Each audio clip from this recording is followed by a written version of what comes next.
Paste अंडे के mixture में ऐड करें और बनाएं परफेक्ट पोटैटो क्रिस्पी चीज़ बॉल जो मुंह पे जाते ही घुल जाए। जायका इतना मज़ेदार के बनाए बार बार। AFM प्राचा फूड में मैं आपको खुशामदीद कहती हूँ। आज का ब्लॉग यहीं से स्टार्ट करती हूँ। बिस्मिल्लाहिर्रहमानिर्रहीम, अस्सलाम वालेकुम।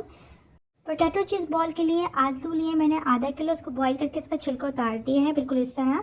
चटट चीज़ लेंगे 3 टेबल स्पून, पिसी हुई काली मिर्चें 1 खाने का चम्मच, नमक 1 खाने का चम्मच, कुटी हुई लाल मिर्च आधा चाय का चम्मच, चाट मसाला 1 खाने का चम्मच, चिकन टिक्का मैंने यहाँ लिया है 3 टेबल स्पून। चिकन टिक्का बना के इसके मैंने रेशे कर दिए बिल्कुल इस तरह, वो ऐड करेंगे। आपके पास अगर चिकन टिक्का नहीं है तो आप चिकन पाउडर भी ऐड कर सकते हैं, लेकिन बेस्ट फ्लेवर के लिए चिकन टिक्का ही बनाकर इसको ऐड कीजिएगा। अब हम इस आलू को अच्छी तरह मैश कर लेंगे बिल्कुल इस तरह।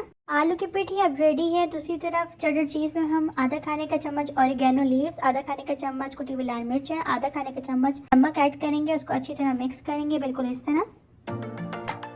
इसमें तमाम इंग्रेडिएंट्स मिक्स हो चुके हैं। दूसरी तरफ हाथ को ऑयल से ग्रीस करेंगे। आलू की पीठी लेंगे, उसके चीज़ बॉल बनाएंगे स्टेप बाय स्टेप बिल्कुल इस तरह। याद रहे चीज़ बॉल हमने बिल्कुल टाइट पैक करने हैं। चीज़ बॉल जितने टाइट पैक होंगे उतने ही ज़बरदस्त बनेंगे।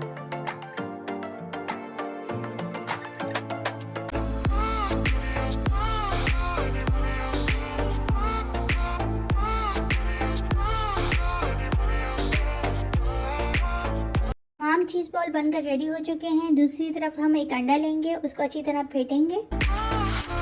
कॉर्न स्टार्च लेंगे 2 टेबल स्पून, पानी लेंगे 4 टेबल स्पून। कॉर्न स्टार्च को पानी में अच्छी तरह मिक्स करेंगे, इसका पेस्ट बना लेंगे। इस पेस्ट को अंडे के अंदर ऐड करेंगे, इन दोनों को अच्छी तरह मिक्स कर लेंगे बिल्कुल इस तरह।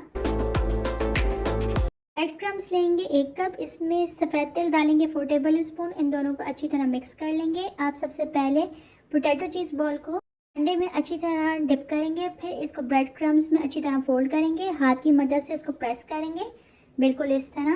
पैन में तेल डालेंगे, उसको 10 मिनट दरमियानी आंच पर गर्म करेंगे। फिर इसमें पोटैटो चीज़ बॉल ऐड करेंगे, उसको फ्राई करेंगे। जब तक इसका एक साइड अच्छी तरह फ्राई नहीं हो जाता हम इसकी साइड को टर्न नहीं करेंगे बिल्कुल इस तरह। चम्मच चलाएं, हम चीज़ बॉल को इसी प्रोसेस से हिलाएंगे। चीज़ बॉल गोल्डन ब्राउन हो चुके हैं। अब हम इसको हल्के हाथ से इसकी साइड चेंज करेंगे बिल्कुल इस तरह। अगर आप मेरे चैनल पर नए हैं तो मेरे चैनल को सब्सक्राइब ज़रूर कर दीजिएगा। चीज़ बॉल को हमने इसी प्रोसेस से फ्राई करना है। इस प्रोसेस से फ्राई करने से चीज़ बॉल टूटते नहीं हैं और बहुत ही ज़बरदस्त क्रिस्पी फ्राई होते हैं। तो फिर है ना बहुत ही आसान और मज़ेदार रेसिपी पसंद आए तो लाइक शेयर ज़रूर करें और कमेंट में ज़रूर बताइएगा कि रेसिपी कैसे लगी। इंशाल्लाह फिर नई रेसिपी के साथ हाजिर होंगे, तब तक के लिए अल्लाह हाफिज़।